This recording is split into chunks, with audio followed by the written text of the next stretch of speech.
My name is Anant. My question is about marriage, divorce. I am married. No, they're two different things, huh? Marriage. What I see today is many youngsters, like many of them, they don't want to marry. And few of them who marry, there are occasions where they are getting divorced. So, would you like to throw some light on this situation, Sadhguru?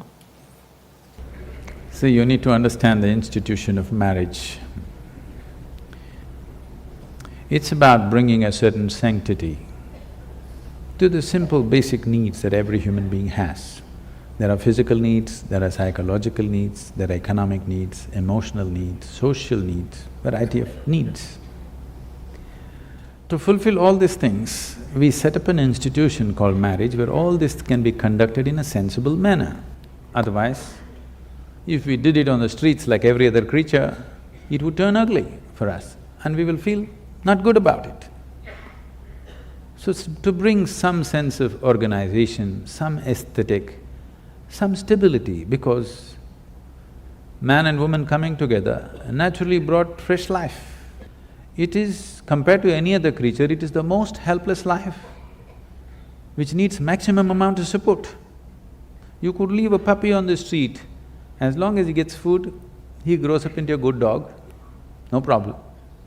But not so with the human being. He doesn't need just physical support, he needs variety of support and above all, a stable situation. Whether there should be marriage in society or not, one will debate when they are 18 because physical body is asking for freedom, all right? At that time, everybody questions, is marriage really needed? Why can't we just live whichever way we want? But when you are 3 years of age, you valued marriage immensely, a stable marriage immensely, isn't it so?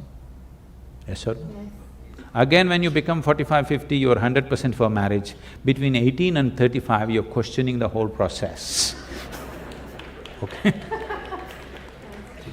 Because where the physical body is dominant, at that time, if you give in to that, then it will question every institution. This is hormone-fired freedom, okay? Your intelligence has been hijacked by hormones, so you question the fundamentals of everything. I am not saying marriage is the thing, but do you have a better alternative? If you have a better alternative, damn the marriage. But you have not come up with a better alternative, because a stable situation is a must for a child. Once you have a child, it's a 20-year project. Your whims and fancies will change, your emotions will change. If that is what it is, don't get into such situations. It's not compulsory for everybody to get married. It's good, young people, you are saying people are thinking whether to get married, and I'm glad.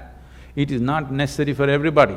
But if you get into it and especially if you get into children, you must understand it's a minimum 20-year project, whether you like it or you don't like it. Otherwise, you shouldn't get into those projects. You don't walk into your project, drop it halfway and walk away, isn't it? It's your choice, but at least choose consciously. You don't have to get married because everybody is getting married. You don't have to talk about marriage and divorce in same breath as if they come together. This is a completely an American idea, you're thinking of marriage and divorce together. Nobody thought of divorce in this country till recently, isn't it? So, if it happens, if something happens, something truly went wrong between two people and they have to separate, that will anyway inevitably happen. You don't have to plan it at the time of wedding. Why should you ever talk about marriage and divorce in one breath? It's a crime.